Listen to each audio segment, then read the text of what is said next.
Il-fatt li l-Gvern tilef żewġ voti u episodju li ma jistax jittieħed f'iżolament għaliex isegwi każ ieħor din is-sena fejn salva biss bil-casting vote tal-Speaker. Fl-ewwel reazzjoni tiegħu mal-mezzi tax-xandir il-kap tal-Oppożizzjoni Joseph Muscat qal il-mozzjoni ta' sfiduċja fil-Ministru Karl Mifsud Bonnici kienet ċara ħafna u l-ogħla istituzzjoni tal-pajjiż tkellmet dwarha. Imma lil minn dan, jgħid Joseph Muscat, hemm riperkussjonijiet ta' instabilità fuq il-pajjiż. Test tal-fatt li din ma kienitx fula f'qara.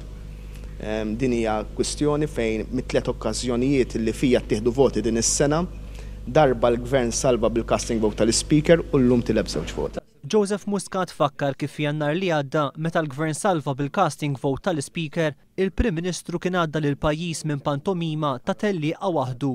Illum għandna konferma li din kienet biss telf ta' żmien. Dakinhar qal Joseph Muscat il-Partit Laburista kien qal li s-sistema Gonzi PN se timplodi fiha nnifisha u llum fil-fatt timplodiet. Issa sta l-Prim Ministru illi jażel jekk ipoġġix l-ewwel l-interess tal-pajjiż jew jibqa' għaddej minn kriżi għall-oħra.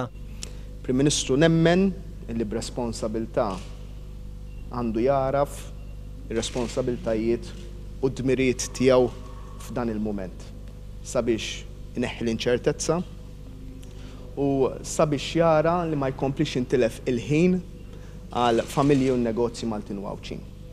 Kull ġurnata illi il-Prim Ministru jdum jitawwal sakemm ma jieħu d-deċiżjonijiet illi iktar ma jgħaddi żmien xorta huma inevitabbli hija ġurnata mitlufa għal familji u għal ħaddiema Maltin Wawċin.